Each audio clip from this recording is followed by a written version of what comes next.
a choice right now, between fear and love. It's just a ride. Out of the dark night of ignorance and into the shining light of truth. Expanding reality. A population of citizens capable of critical thinking. We don't see things as they are, we see them as we are. There's a level of reality where everything dissolves into an ocean of energy. We empower our experience by insisting on our authenticity. That's very profound. Very. Expanding reality. Welcome to Expanding Reality. I am your host, Brandon Thomas. On this episode, Greg Sullivan comes by. He is the director of JCETI, which is the Japanese CSETI program that he actually founded in 2010. He is a researcher, an author, an experiencer, a musician, and an all-around amazing guy. This episode, we talk Hollow Earth, mass contact, UFOs, spirituality, the nine-tailed spirit fox, suicide forest, Japan's hidden esoteric history. So many cool things that you guys are absolutely going to love this conversation. So before we get to that, check the show notes as well for our affiliate links. So Food Forest Abundance, get your freedom from fear on. Also, if you'd like to start your own podcast, Libsyn, that link will give you 2 months for free. Also, if you were going to buy anything at all on Amazon, feed that beast through our affiliate link. It helps the show, right? For something you're going to do anyway, ideally. Also down there is going to be the resource link Opus, which is the Organization for Paranormal Understanding and Support, a great resource. So you guys definitely check that out as well. Now, if you'd like to expand your experience with us here on the show, you can do so at expandingrealitypodcast.com. That's where links to all the socials are. If you want to support the show, we have an expansive insider type of a deal going on over there that you guys can check out. We also have all the way too hot for YouTube stuff going on over there. So check those out. Lives are replayed for free. Episodes are out earlier over there. Damn near 99.9% of that thing is absolutely free. So you guys just go check it out and sign up. Okay, well, let's get to this incredible conversation. You guys are absolutely going to love him. Let's bring him to it. Greg Sullivan. Ladies and gentlemen, welcoming to the show, we have Greg Sullivan hanging out with us. Now, you are the director of JCETI. I cannot wait to talk to you. You are a Xiaoma hookup, and I love this planet because of the way this stuff works. You are so cool. So I can't wait, again, to get into this with you. I'm grateful we connected, brother. So, Greg, if you don't mind, just for my audience, you have an incredible resume. Just tell us a little bit about yourself, brother. Thanks, Brandon. Great to meet you. It's always a pleasure to connect with fellow Americans here. I live full time in Japan, and I'm 100%, 110%, involved with my work and speaking Japanese every day. So it's so exciting to be sharing our stories and our connections, overseas like this. And what a great show you've got! A great, I love the censorship aversion and all the other alternative places you've made it for good content to be shared. Thank you. Grateful, brother. Thank you for your kind words, man. Just before we move on, is there a way to say expanding reality in Japanese? Good question. Kakudai shiteru genjutsu. Yeah, kakudai shiteru genjutsu. Easily one of the coolest damn things. How phonetically pleasing is that? All right, cool. I'm going to cut that into something later. I'll send you the phonetic. Yeah, I'll send you the alphabetical translation of that. Yeah. Beautiful, man. Well, I'm grateful. Thank you again. No problem. Please. So what got you over to Japan in the first place? Yeah, I'm originally, just like you, originally a music student and musician and sound engineer. And my journey began, I was planning to live abroad and study abroad since high school. I originally studied in France, in northern France, a little bit in college. And then, sights turned to further places. So Japan was definitely on the radar as far as being able to live and work here. I wanted more of a sustainable experience, not just travel or anything. So my first destination became New Zealand. So I was there for about a half a year and ended up working on my first album there. And then just naturally with some amazing connections I made there, I transitioned into going to Japan. And when I just never left, my good friend from elementary school was there for a year. And we both climbed Mount Fuji together as him and his current wife were leaving.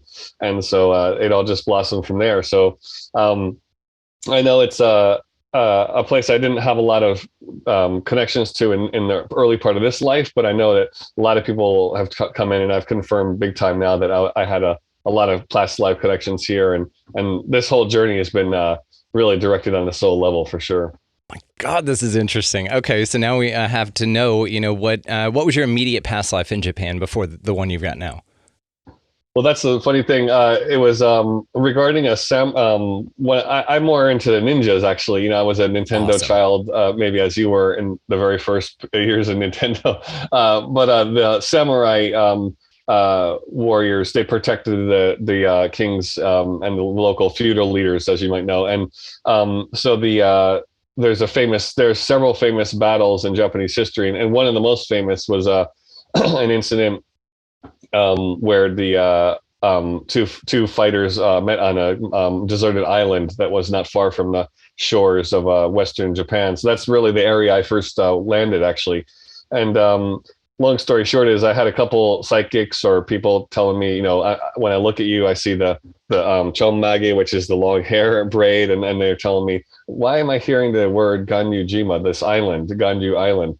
And then they ended up the day I went there, it was the 400th anniversary of the battle to that day.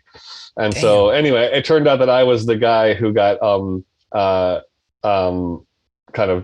lost the battle. But there are a few kind of hidden theories about that, where it was actually not 1-on-1; it was actually like 25-1.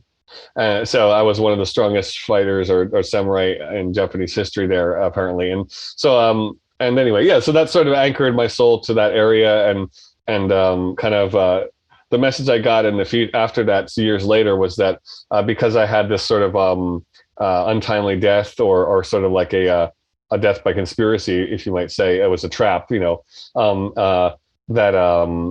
been given, I had a seat here, sort of, to do this spiritual work here in this life. So cool, man. I love this. I knew I was going to like you. This just keeps getting better. So from Ninja, then, did you ever... So let me ask you this. How long have you been investigating high strangeness phenomena, been interested in this stuff since how long in your life, in this life?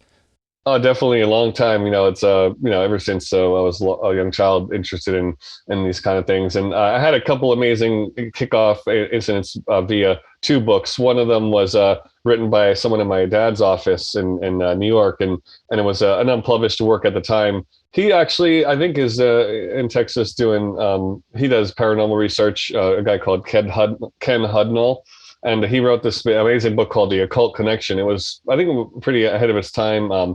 He's, my dad was not interested, of course, so he passed it right off to me. And it was sort of like a template for everything. It had, Project Grudge and all the Area 51 stuff, or the early kind of information about the military and the Greys and abductions and all that stuff. And it was sort of like spooky and super interesting at the same time.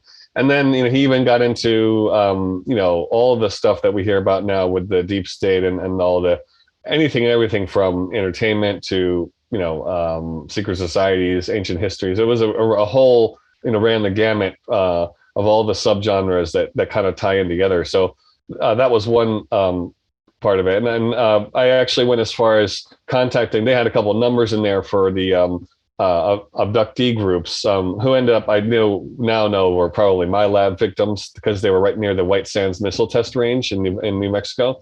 And so I ended up calling one of the numbers in the book, and then they got back to me, and that's when my parents sort of stepped in and said, no, we didn't mean to have this book to go that far. Please stop. How old were you again? I was in like probably freshman in high school, maybe like late junior high. Yeah, like 16, 15. 14, 15.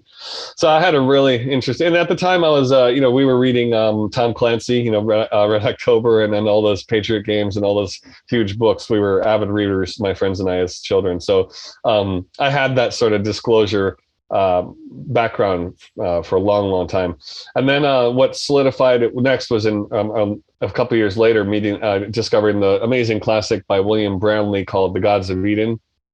I don't know if you're aware of that. That's like a huge one. So that was like just like jaw dropping, and it really kind of grounded in a lot of the topics. Put roots to a lot of the ideas that were put forth in the occult connection there. Yeah, so that was really my start from a information and research level. It's amazing. Yeah, and you kind of went the way I did with it, with like your Jordan Maxwell's and William Cooper's and stuff like that, where you find out some really cool stuff. Plus you're doing UFO things, and it's all amazing. Like you said, super fun and interesting.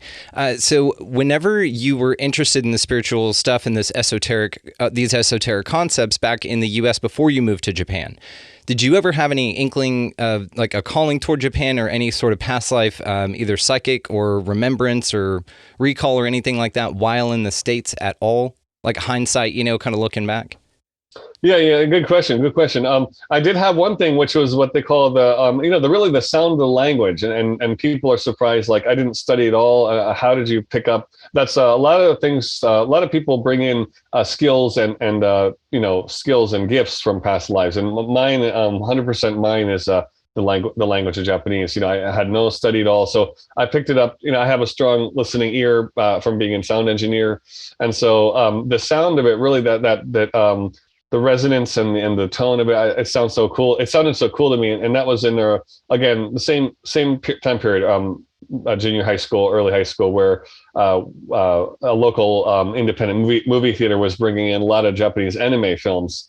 And my friend, a good friend of mine, the friend who actually lived in Japan for a year, him and his older brother were lending me a lot of crazy anime videos on VHS too. So just hearing the sound of Japanese at that time was my first kind of portal to it. But otherwise, I had absolutely no connection at all, and it was just a really, really organic process to meet a couple of Japanese people from that area in New Zealand, and then I figured, hey, well, they're going home, and my friend's there, so it's I cut my time short in NZ and went up to Japan. It's amazing. It's serendipitous, of course. I mean, this is just so cool. Again, hindsight, right? Looking back. So you're also an experiencer. Do you mind telling us a little bit about that? Sure. Yeah. At the time, again, it's the experiences start, they involved, I guess you could say, like etheric contact or remote viewing incidents and dream contact all through the years. And I kind of really always doubted my intuition. And, I think working as an artist helped to really increase my focus and kind of prime up those psi skills as well in hindsight. But it all was really quite sudden. So in the end, in 2007, my initial kind of catalyst experience into the world of my actual experience was a visit to Mount Adams, the ET SPI ranch in Washington. So we always love going there, and that was I had seen a couple things before that, of course, but with the UFO sightings and actual ships, they move so fast that you don't really even realize what you're looking at. So that was my first education in sort of sky watching and a really breakthrough experience. So after that really started a cascade of paranormal things, and just kind of that from then on it's been a continual flow since 2007. It's amazing. What is the most intense one that you've ever had? Wow, too many to count. I think the biggest thing now is that I'm a sort of a navigator, or sort of an ET contact guide, you might call it. So seeing others really turn on is one of the biggest pleasures. And so the phenomenon ranges the gamut. So it's not always, and the funny thing is, it's not always about how, we initially might think of how strong it is, how bright it is, how loud it is, the bigger the better. That's not always the case. It's such a personal experience that these other worldly beings and interdimensional beings have an amazing way to find exactly what that person needs to push forward their spiritual development. So seeing people have those realizations and breakthroughs right in front of you is amazing. It's amazing. That's a great answer. Again, great dude. So tell me about the ranch. It's quite well known. I mean, it's not far from the Mount Adams, which is a dormant volcano in southern Washington. So I was there for a wedding. My best friend and was getting married in Portland. All of our good friends from school were there, and so I spent about 2 weeks there. And just Google Maps had just arrived on the scene. So I typed in the word, and it turns out it was just a couple hours from my friend's house. And so, in the end, and last day before going back to Japan, I went over there, and just with 4 or 5 hours, I was there for late afternoon, evening, and into the night, and then I went back to my friend's house for a very early flight the next day. So yeah, it's a huge field. They call it the field of dreams, and thousands of people have come in and out of there and have their own experience with this amazing dimensional phenomenon. The ground lights on the mountain, which have been called the Yakima lights in the past, and have been researched in that area, and also all the ships in the sky. So it was quite an amazing time. Yeah. That's unbelievable. Now, you said that it's very personal, and I agree with you. And that's why I meant profound, like the most profound experience you've had, your personal profound experience. Oh, I'm sorry. No. I didn't phrase it properly. Oh, okay. Actually, let's see. Thanks to, the amazing thing about the ET Ranch was that on first glance, it's, the UFO skywatching ranch. But actually, at the same place, the owner James Gilland, he shows a lot of he does a cool work. His private session or his group work is called a TPR session, and it's like a way to connect interdimensionally with the beings energetically. So I think one of the most over the years, learning how to do that ourselves and connecting with past loved ones and kind of like working on family issues together with loved ones who have crossed over was amazing. One of them was in Japan. One of the places that's most sensitive to ancestors and elders is Okinawa, the islands of Okinawa, which is like the Hawaii of Japan. It's south of the main islands of Japan. Location of Karate Kid and Karate Kid 2 and whatever. Yeah. So a lot of U.S. military presence, a lot of World War II history there, of course. But they're very. So I was there with a young kind of shaman. She grew up in the tradition of priestess women, and so she's very close to my age, mid-40s. And so I stayed at her. We were filming a video together, and we stayed at her office. And the first night I was there alone, and I'm looking out over the sacred island, probably the number one sacred spot in all of Japan. It's a small flat island called Kudaka. Not far from Okinawa, and I'm looking at the island, and I started to connect with my guides and whatnot, and all of a sudden, I knew who was coming in was my cousin Brian, who passed away suddenly in LA. So I spent a lot of time with him before developing this project, and what was so crazy is that I had a premonition or an incident where we were given a musical song that his wife could then connect with him after he passed. But this was like, obviously none of us knew that was going to happen. So in the short time we were together before I returned to Japan, it was so strange because he's looking at me like, why are you sharing that music with my wife and not me? And it was sort of a strange moment. And then afterwards, years later, he suddenly passes and it was like a message from, you can use this track to then connect with him. So he came in and reconfirmed that. And we confirmed the fact that he was now a star being, actually like a Syrian guide. And then we proceeded to do an enormous clearing on the Sullivan family, which had whether that be old hurts and misconceptions and all the stuff that goes on in a family. So so that was pretty mind blowing. It's incredible, and I love the concept of ancestor healing based on now, and it's all quantum physics, and I love this. So I'm grateful that you're into it as well. Yeah, it gets pretty deep quickly, getting beyond the dimensions. Yeah. Oh, it's so cool. And then, your mind, it's mind blowing. Just think of this place. Just think of human bodies that you've had here, or even like a human and maybe like a giraffe or something in one life, and all the other ones were human, but they were all here. You were all very human. But then to kind of extrapolate that out to now your other beings' lives, because maybe now your Syrian cousin. Yeah. He now will have to clear his human life maybe in some Syrian life now that he's doing that. Maybe he had a few things left over here. So you're like, I got this human stuff I got to still deal with. That's exactly. It's amazing. It's mind-blowing how deep this thing goes. So how do you keep it from being so convoluted? How do you keep it straight to where you're just like, yeah, that connects to this, and then that's how you do that? Have you been given clear guidance from this, or is this just intuitive? Just it's experiential. When they come in, they bring in the next piece of the puzzle, and so we've also had people like literally who took part in our events, made contact in the field with us and then passed over, and then they would reconnect as spirit or and then become an ET guide or whatnot. So it's a whole new breed of guides, you might say. I call it the newly ascended humans. But then they always bring in a piece which of their story, and that helps us learn, like, once you go past this point, you can do this, or they needed to clear this before they did that, or whatever. So it's quite a complex phenomenon. Yeah. How clear of messaging can you get from your cousin? His name is Brian, right? Yeah. Okay. How clear messaging? Well, when he came in, it was like, he blew me over. I almost fell over. It was so strong, and just exploded into tears, it was an instant recognition. And, it was a traumatic passing he had.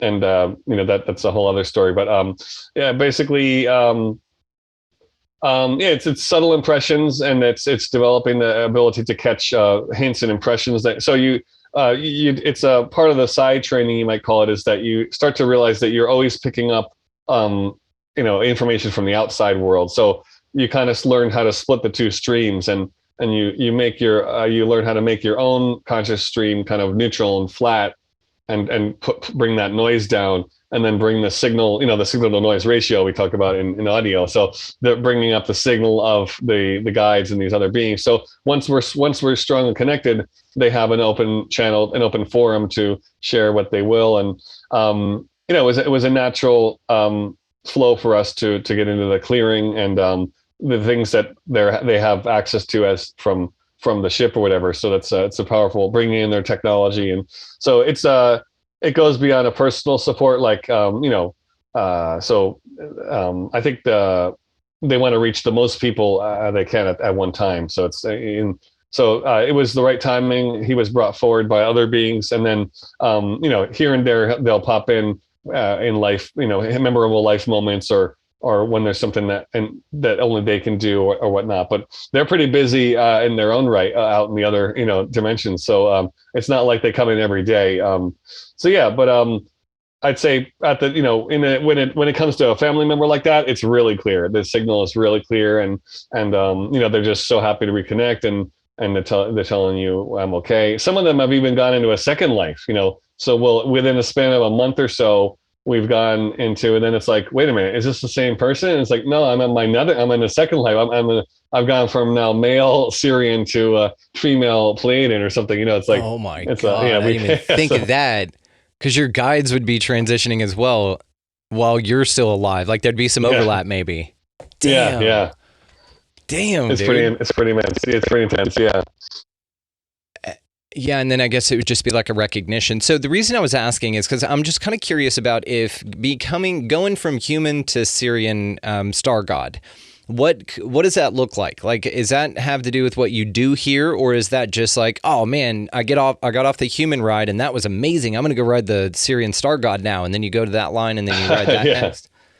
Oh, well, I'm getting a blast here. What I wanted to tell you was actually there was an episode. What he did tell me, I'm remembering right now, is that he gave me a phrase, which actually I was about to. A short while later, I went to visit his family, and I was in LA in the house, and the house had some pretty negative vibes, to be quite honest. It was in Northridge, where the earthquake was.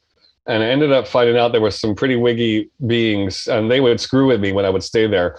And he actually predicted what happened. It was really crazy. Out of nowhere, we had a kind of an interference event with his daughter. His younger daughter and I were there alone in LA, and just out of nowhere, we had sort of I don't know what you would call it, but we both she thought someone was breaking into the house, and we ended up having this whole like bad trip scenario where we had to run out of the house and call the police and everything, and it ended up just being the dog clanking on the hardwood floor, clanking the cat food tin. Oh. So it was like this, but it sounded like someone was really at the door. So that was like some of these lower level beings, and sort of the person who lived there was actually a famous Hollywood screenwriter. So there was some of that wiggy Hollywood black magic stuff there. And so anyway, that's a whole other thread. But yeah, they kind of see my light, and when I would stay there, just have a series of bad dreams, and so anyway, he predicted that, and it was like, I think he was trying to warn us, but unfortunately, we didn't really get it until it had happened. That's wild, man. So yeah, like I said, so what are your thoughts on that then? What do you think happens after we die? Oh, well, yeah, I think, sorry to keep avoiding your questions there. No, Sorry, you're okay. yeah, well, I think, definitely, I think the more we, the more we have, the more we're open to this ET reality, it is such a, it's going to be this new paradigm. So I think for those who are open spiritually, what we found is the ET guides really are involved with the ensoulment process and the reincarnation process and the soul review process. That gets into some sticky territory there, but I think it's definitely a free will thing. The ultimate thing is we should have ultimate choice. So breaking beyond the wheel of reincarnation. What I'm talking about here is more of like a higher dimensional, it's choosing your next life path, more so than just a looping reincarnation thing. So first off, I think for Earth humans, a lot of people are going to have options that they've never had before. So that's one amazing thing, we could see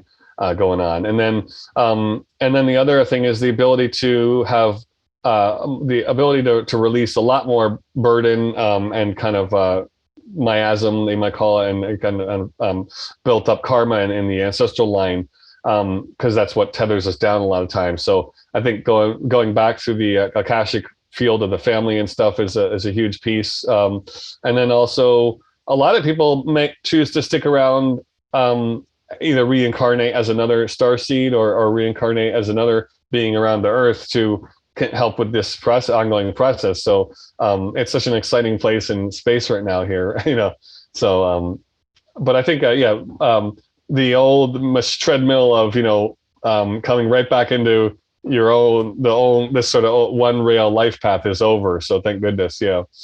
Yeah. Do you think that's recent, or do you think that that's always been like that? The idea that you're stuck here is the trap. Well, they talk about the whole negative astral soul recycling program and everything. I think so that these breakthroughs are recent, definitely. Yeah. So there's been a lot of cleanup on the fourth dimensional astral level, and we've had a lot of experience with that here in Japan, because in Japan, the usable land space here is only 20% of the entire land space. Japan is 80% mountainous. So what that translates is to people recycling the same plots of land, and they do a ritual, a Shinto ritual where they clear the land before a new house is built or whatnot. But sometimes that always doesn't do 100% of the trick. So 100% of the job. So we're very aware of that fourth dimensional spiritual sort of how would you call it, entity possession or land problems with land, hauntings and stuff here for sure. Yeah. And now that you mention it, just before I forget it, any news from the nine-tailed fox? Did that just kind of fizzle out, or are you guys doing okay over there?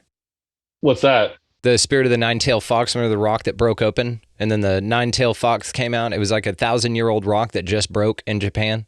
Oh, no, I didn't hear about that. You did not? You better be on the lookout, dude. Nine-tailed fox spirits running around. Yeah, there you go. This rock that was protected by, I believe, an emperor.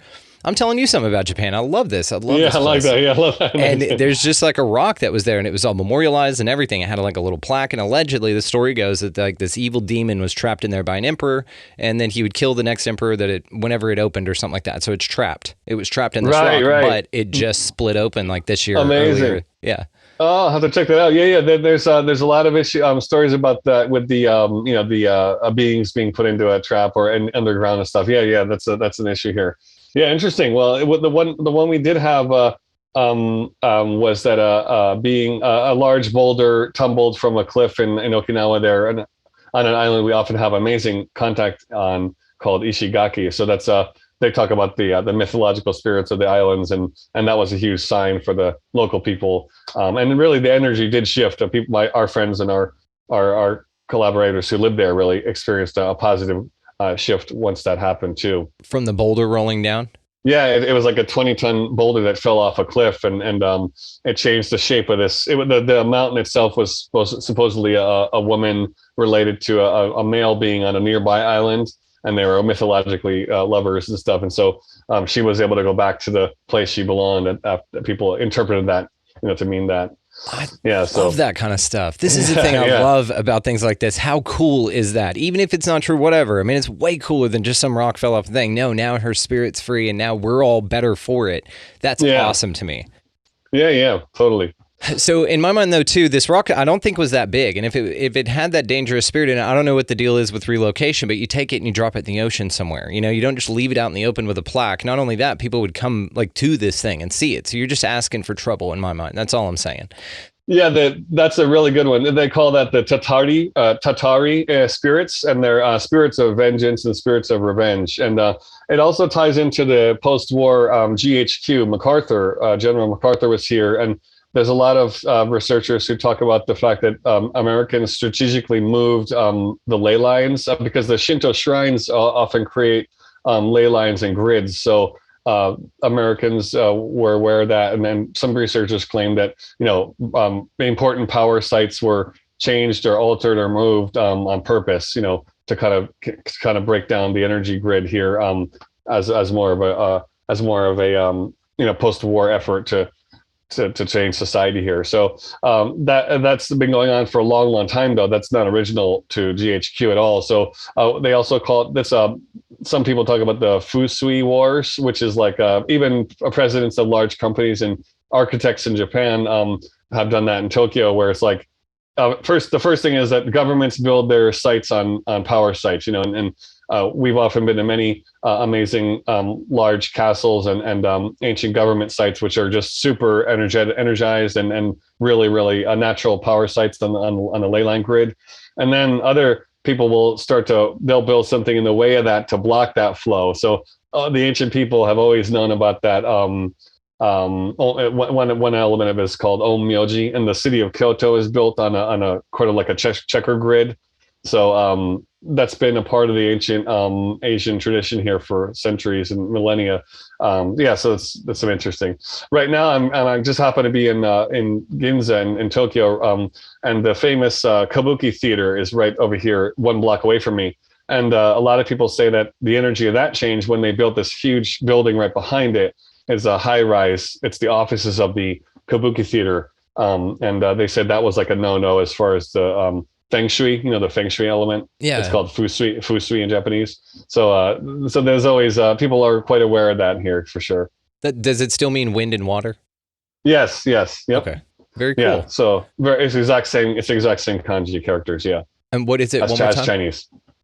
What's that? Oh, one more time on the pronunciation. Fusui. Fusui. Awesome. Yeah. Wind is fu, and then sui is water. Yeah. Music. Yeah. Water. You're full of all kinds of amazing information. And if nothing else, guys, you could say that you learned something here. So that's amazing. Yeah. This is incredible. So, okay, I want to ask you also about that suicide forest over there. What do you know about that thing? Oh, yeah. A good friend of mine from New York was with Vice News, and he did the sound on everyone should see the Vice video on that one. And he did the sound, my friend Keen. He came over and did the sound work on that. It was famous from the Aokigahara, I think it's called. It's on the slopes of Mount Fuji. I believe it's on the Pacific Ocean side. The southern slopes are this huge remote forest where it was romanticized via a novel where one of the people in the novel went there and committed suicide, and so that became a kind of a social tradition here. And so the police there are very aware of deserted cars and unfortunately the suicide rates here have been quite high due to the lack of the increased amount of stress and overwork, the overworked Japanese population and the lack of release, places to express yourself or be kind of be open and honest about how you're really feeling, kind of thing. So,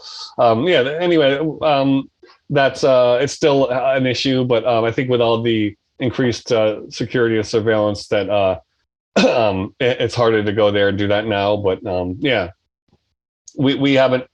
there's not really many hiking trails around there. Most the tour buses to Mount Fuji go up to the 5th station, which is above the tree line. So you do go through that area, but not many people are roaming around there on a day hike or anything. Gotcha. Okay. Yeah. And I didn't know if there was something mystical about it, because you hear about a lot of paranormal stuff going on there. And I mean, I guess with all that, and I mean, really, it's like a dense energy area. So it's kind of a chicken and egg scenario. Is it that way because people were drawn to it to commit suicide there? Or is it that dense and energetic and draws people there because like a few people did it and then it just kind of became a domino effect?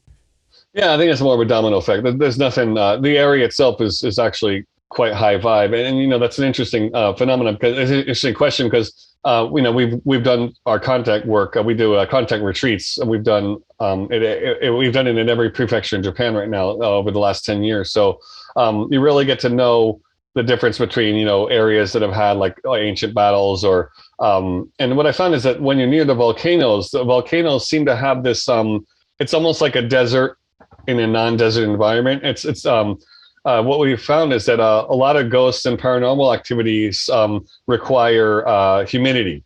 And that's part of the reason why there's a lot of ghost reports in England and also Japan here, because it's so humid and wet. So Texas, that's the opposite of Texas, where you are. Well, Houston, it sucks because it's like that, because it's super humid. But that makes so much sense because of the water vapor in the air. Does that have something to do with it? Because air, it has because something to do water, with it. Yeah, because water, of It's a course, is so transducer. spiritually. Yes.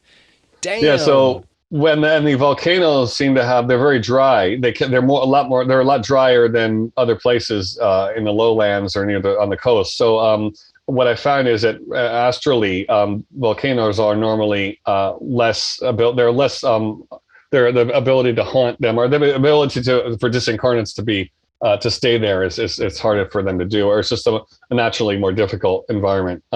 So yeah, I would say definitely that it was just so happened to be that was a totally human thing. And there is a military, a Japanese Defense Army training base near there, and a lot of spiritualists have come over from abroad to work on the Mount Fuji area, and it's a huge power site. And I've been inside there in dream contact as well. I was inside the volcano once or twice.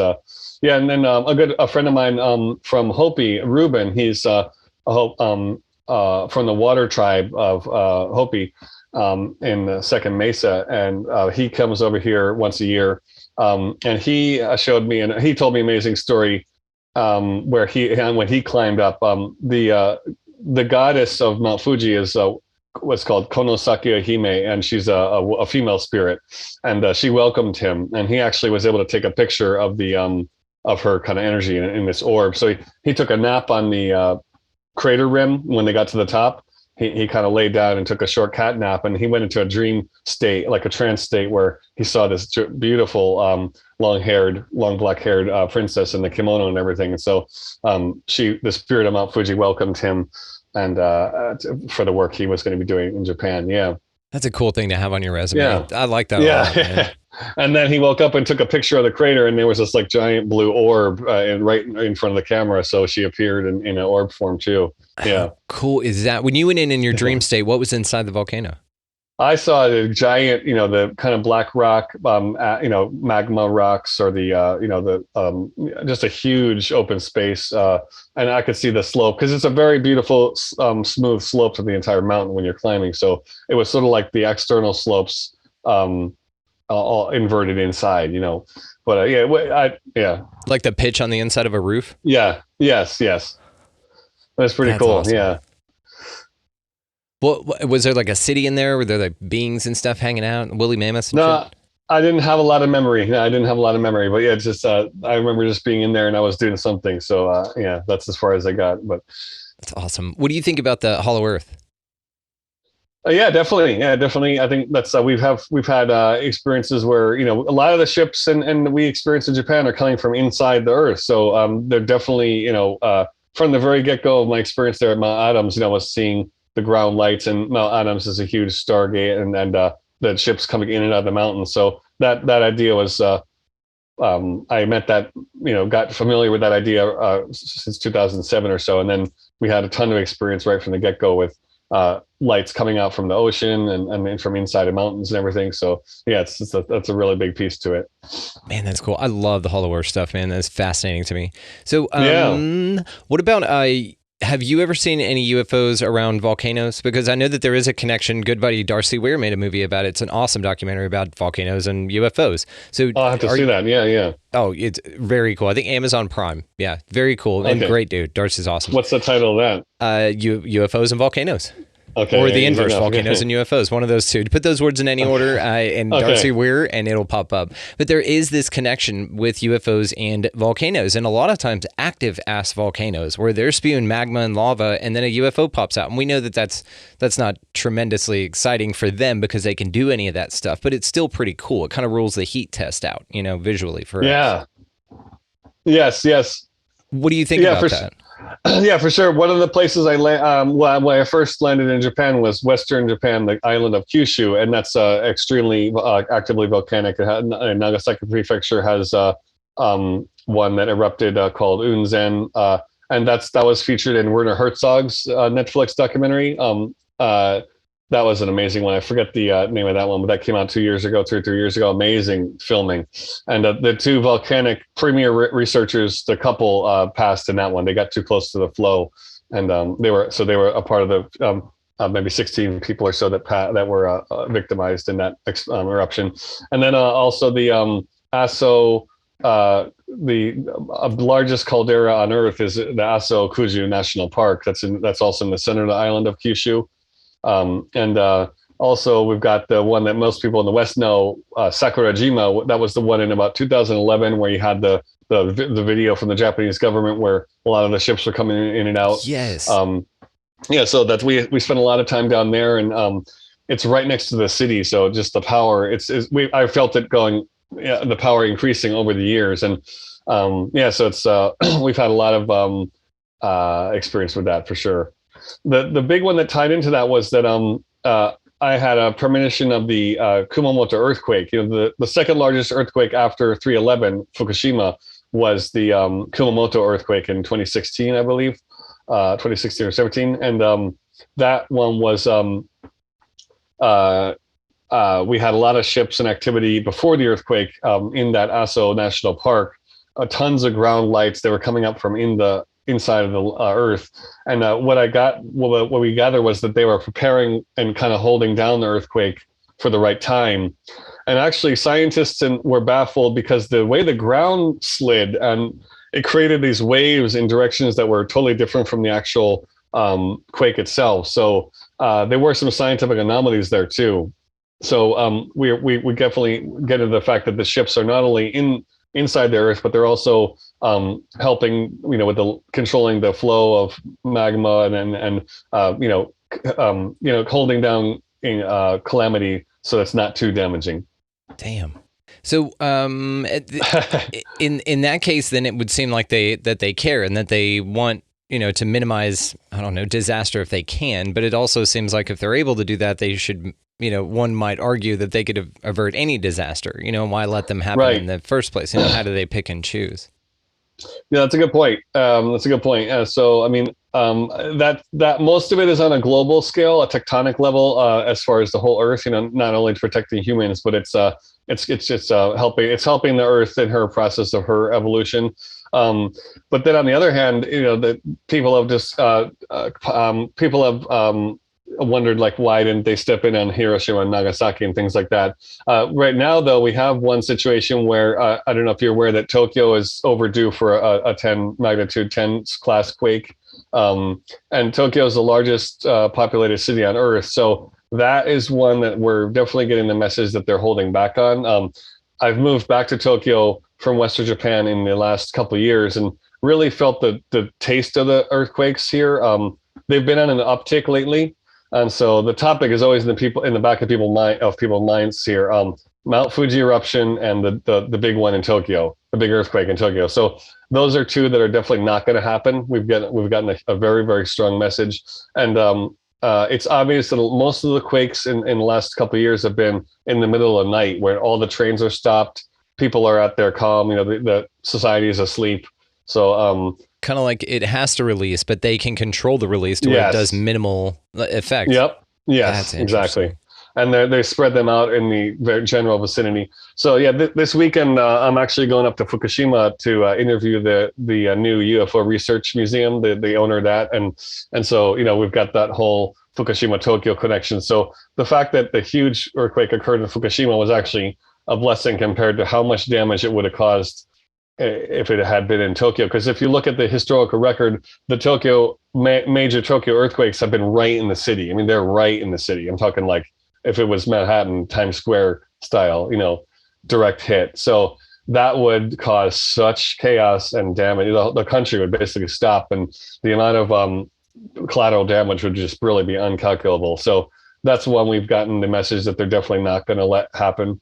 So yeah, they've got news shows and CG. They've done all sorts of CGI, and they've made anime movies about it. Like because it's never been this populated, and there's never been this many high-rise buildings in with it during the time that there's been a large earthquake in Tokyo. So no one knows how bad it would really be. And then of course the tsunami risk and all that stuff. So yeah, so that's one thing that we've gotten a clear message from the guides that they're not going to let that timeline manifest. That's interesting. But again, it says, okay, well, then the things that did happen had to have happened, like Fukushima, like the Nagasaki and Hiroshima bombs, because they, I guess, essentially let those things happen.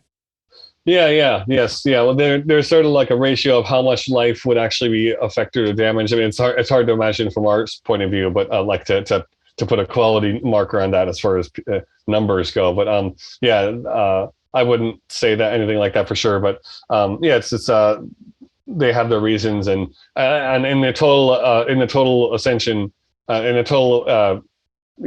ascension drama here, there's all these pieces have a role to play. So those are things we'll all figure out once we get to the other side, I guess. Yeah, and philosophically, that's one of the tough ones, because when you think of this, then you think of, okay, well, they have like a chronovisor, and we have all these like Project Looking Glass and all that awesome stuff about being able to see or travel into the future or whatever, past, or see the past at least.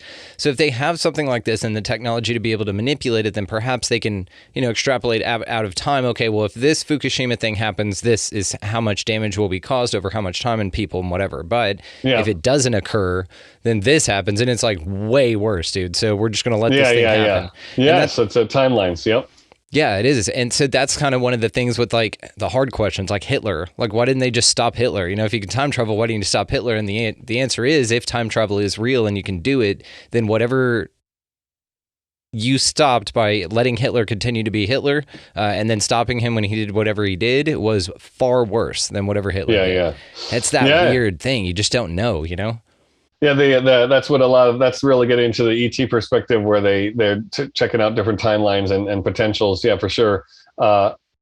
That's interesting. I want to ask then, do you think that they're just messing with stuff, and that if they just left things alone, and life would progress in a certain way, cataclysms would come, cataclysms would go, and then just, quit messing with it? Everybody makes fun of, I never watched it, but the Flash show on TV, I think WB or something like that, they had the Flash. But he kept going back in time and changing stuff, and the whole series is basically like all the seasons are him fixing what he screwed up in time by screwing with time. So is this something that the ETs are doing? They're kind of scrambling around these grays, just bumping into each other, like, oh, we shifted timelines again.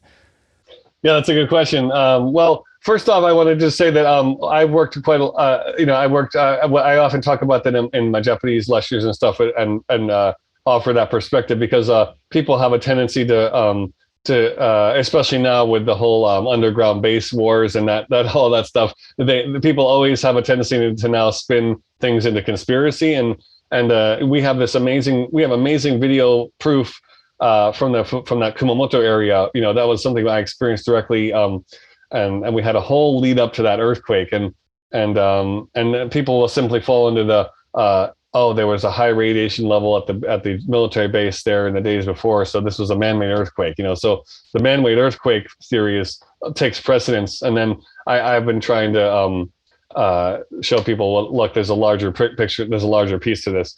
Yeah, so I think you could say like there's a lot of maybe timeline struggle, timeline wars. So different agendas are involved. So yeah, I mean, World War II is a huge one where not so friendly, maybe I would say not so friendly to humanity agendas, came about there, and so people like Hitler and even the Japanese were used as puppets. So that's a whole other story. But but yeah. So the what I find is the what is it? It's like a tree branch where we have that main timeline, and then there's all these other ones that branch off. So the possibilities are infinite, but there's also higher probability. So they are able to calculate which ones are going to be most probable. And now we're getting into the fact that we can change our timeline ourselves. So we're able to override timelines. So the more humanity wakes up and takes part with the support, takes active part in the support that's being offered, we're able to continually raise that main timeline. Yeah, so that's another one we get as far as a message. What do you think about a wild card theory? Because I was talking to somebody about this. I forget, it escapes me now, but this like wild card theory, to where yes, there is these probabilities and there's this either or, but there's like a third dimension to this thing. These options of randomness can occur that are considered like a quantum like wild card. Sure, of course. See that there's that obviously like the source field that all we're talking about beings that are in between source light, source the source of everything, and us, and they have limited control as well. They have things that they weren't able to predict, and they make mistakes and everything like that. So they're not perfect either. So yeah, it's so that these corrections have been corrections have been made on the highest level to kind of help us help turn the tables in our favor. That's what I really believe. Yeah, I feel. Yeah. So the wild card is that the sort of X factor that pulses in. It's the life force. It's the course correction from sources from unimaginably high levels. Yeah, like that weird freak strength, or that weird thing to where something falls and somebody can catch it, but it's like so many tons or whatever. These weird anomalies that occur, they could be like fractures of this, expressed in this way. But one thing, people, just to touch back on that World War II point, because I know that gets really taboo. And just to let people know that there's how many different conspiracy theories and alternative. I like to call it alternative history, but how many different alternative histories are out there? Is that many people in the Japanese spiritual community or researchers here, several people are open to the idea that the Japanese emperor willingly was cooperating with the atomic bomb project. Or with the whole Pearl Harbor thing, and the Japanese knew that was going to happen, and so there's all sorts of theories about how the history is not as we know it at all, basically. So their people here have gone beyond the victim role, and kind of they're willing to take into account that the bad guys in World War II were also involved in things that they weren't aware of. The bad guys and the good guys are in one story, but then from an interdimensional perspective, it's a whole other story, right? Yeah, it's got to be. But yeah, they say FDR, nobody wanted to go to war, World War II in the U.S., and so they let Pearl Harbor happen, is the story as it goes. Australia, again, allegedly radioed in, and FDR just let it happen. He let it happen because he wanted to bring America into the war. Let me ask you a question just real quick, and then we'll get back on topic, because I'm just curious about this. I've never asked anybody that close to Japan. What do the Japanese think of the Americans? Oh yeah, I mean, we're definitely amazing allies now, and yeah, I mean, they think we're, they look up to us as far as the amount of freedom and the freedom of expression and creativity, and I think they, it's been a kind of a strange soul connection where our post-war interactions, we have been very mutually beneficial. So you might say, and they've grown to be a huge world economy, powerhouse in the world economic stage and everything. And then their ability to what they call kaizen is like they're not they have their Japanese culture and cultural innovations were really active in the 16th and 17th, 18th centuries.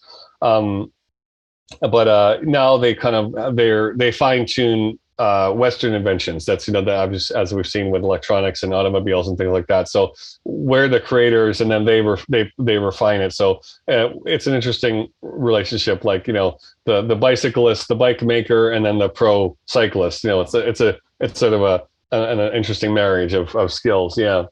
But yeah, I think they're as far as the self-expression, I think they definitely wish they could be more open and assertive, personally assertive. I think that's on a personal Japanese level.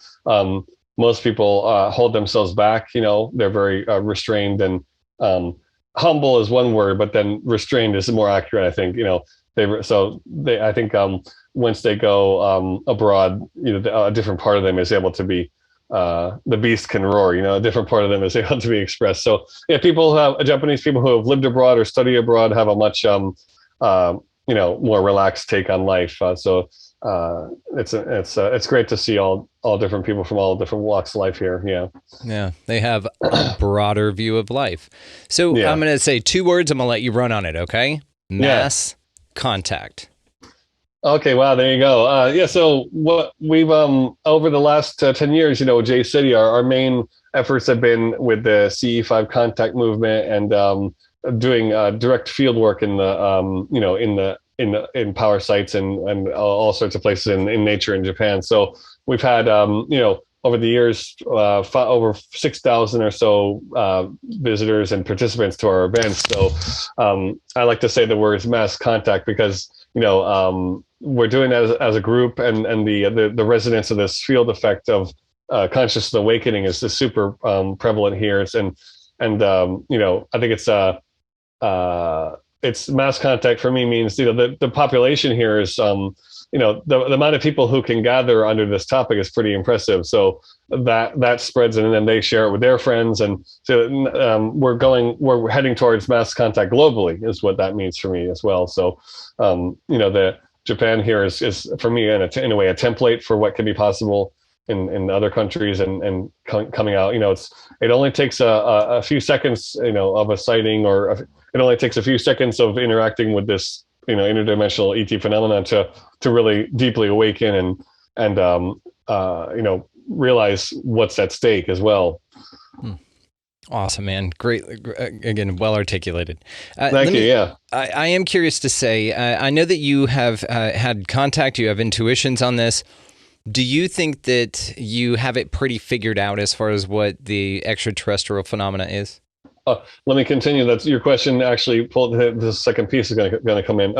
So what I was going to say is mass contact. The other part of it is that it's not a personal thing, because for me, a lot of times we hear what we've heard in this ET UFO realm is a lot of personal experience, right? And that's been great up until now. But honestly, a lot of times it just hits you as really, it's from an energetic level, it's really oppressive. I find when you really start to and a lot of people give their power away to experiencers or people with actually no proof at all. So mass contact for me is it's not my personal thing. It's the really powerful experience is the shared experience. So I kind of cringe when people really miss that point.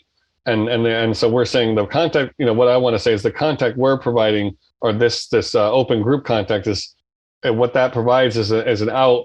It's an exit to the kind of feedback loop that we've had where, I've had this experience, hey, believe me, or I've had this experience, so you should base your entire cosmology on my experience, which is just insane, So repeat your question again, sorry. Oh, actually, I wanted to ask you one more thing on this. Apologies. With these mass contact events and with having everyone in this same mental space at the same time, it kind of reminds me of an ayahuasca ceremony. You are visited by something that is there to change your life. You do it in a group setting. You mentally focus in on an intention, and then you are changed in a way. And usually it happens very personally. It's very personal experience. I don't experience the same thing as the guy next to me or girl next to me, whatever. So do you compare the two? Do you think that they're fairly similar? Yes, definitely. Yeah, I know what you mean. Yeah. It's an interesting paradox. Like you have the group field, the group energy, and there's a group consciousness, but then also that drills down into a personal experience as well. So it's an amazing kind of paradox there. And then as far as but then at the same time, maybe something like ayahuasca is more of a subjectively based one, whereas our goal in the ET contact is actually more of an objective. Both are important, but at first, I think the objective element of a ship appearing and a 5 sense level, that's a really breakthrough experience, because whether it be a shamanic experience or a visionary experience or a channeling message or a dream contact, a lot of that subjective, we might be able to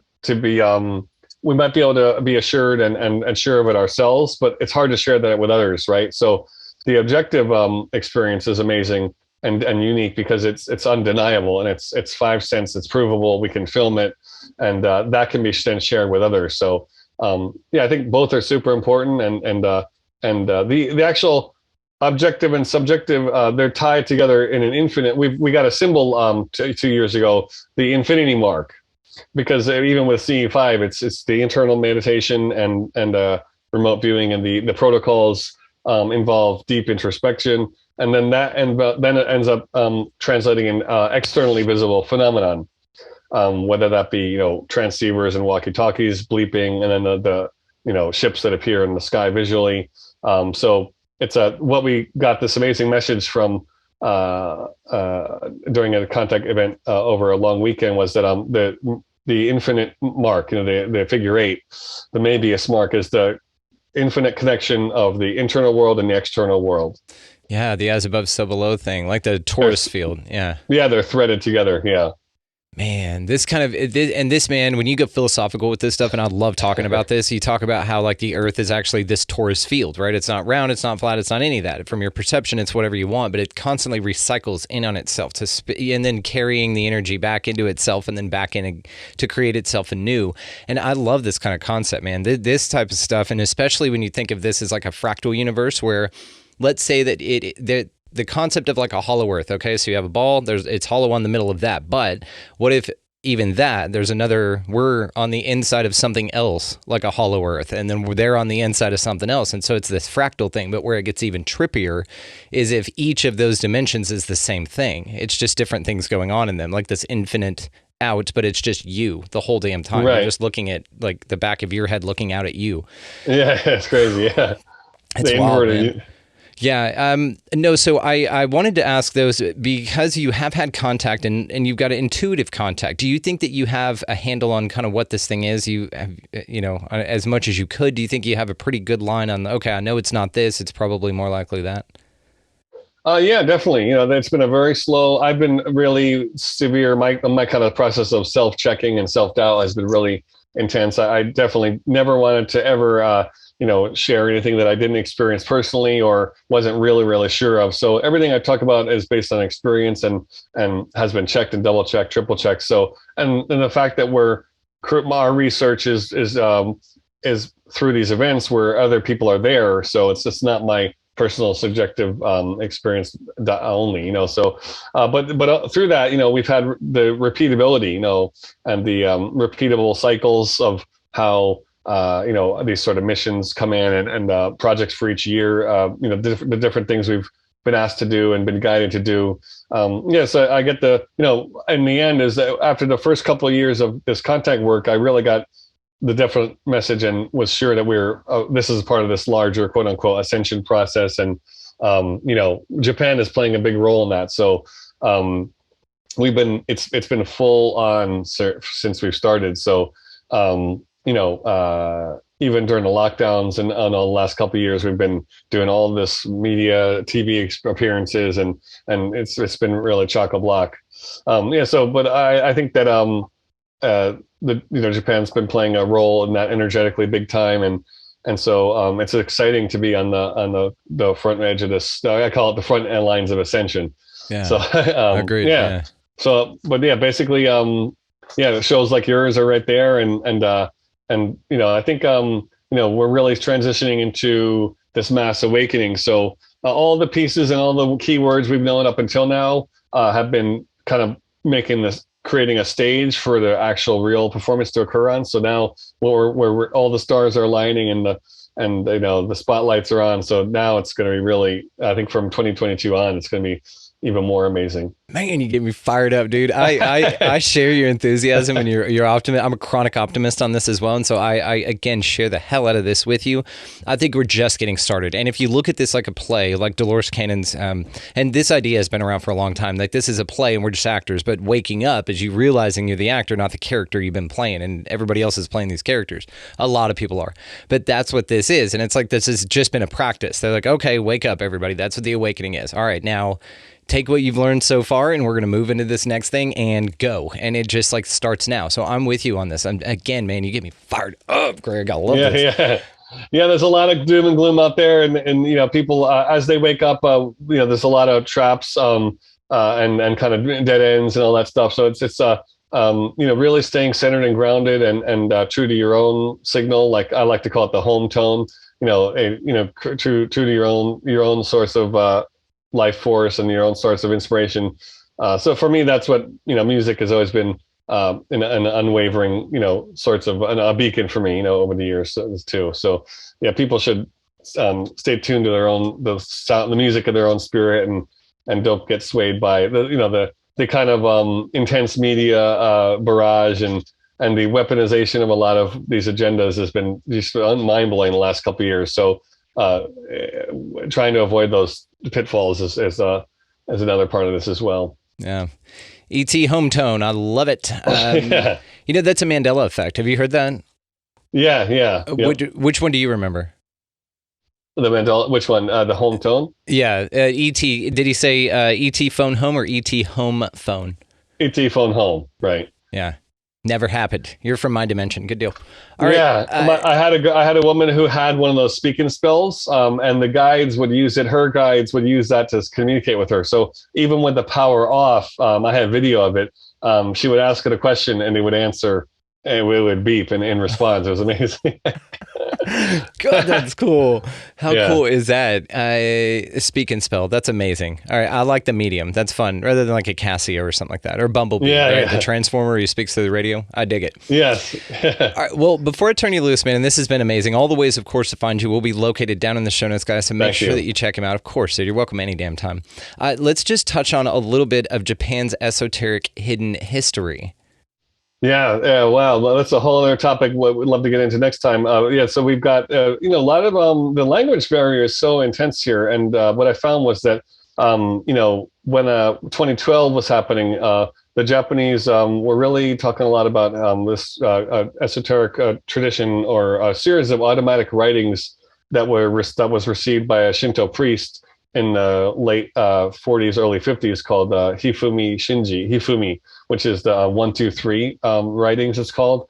And they were talking about, he predicted the 3/11 earthquake kind of thing and this sort of mass spiritual awakening and all that stuff. So not quite end times, but he was talking about things that were way beyond the spectrum of what he would have been able to access at the time. So people refer to that as one of these sort of like esoteric Japanese traditions that ties into the current situation. And then also we've had a lot of the petroglyph researchers and ancient cultures and sort of ancient relics here that have been once the imperial system was established, were really kind of like boycotted. And so those ancient writing scripts and some of them are called katakana, and they're systems of writings and symbols, like basically Japanese hieroglyphs. Cool. So those are like pre-Egyptian, perhaps even pre-Sumerian.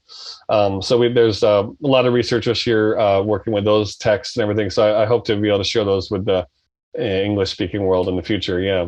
Damn, that's cool. Yeah, just translate that up for us, brother. We'd really appreciate that. That's awesome, man. Yeah.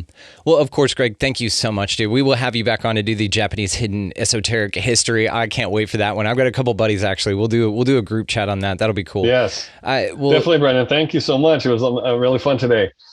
Yeah. Absolutely. I was just going to say all the ways to find him, guys, of course, located down in the show notes. Greg Sullivan, thank you so much for your time, brother. Come back anytime. You have a home here anytime you want it, man. Thanks a lot. It was great to be expanding reality with you. It's awesome. Thanks, Brandon. Thanks so much. Let's do it again soon. Just an absolutely fascinating guy. One of the best resources that we have when it comes to things like this, and he covers the gamut, which I love. He's just got a vast perception on this thing, which is, I think, necessary, and that is what's going to take us into this next level.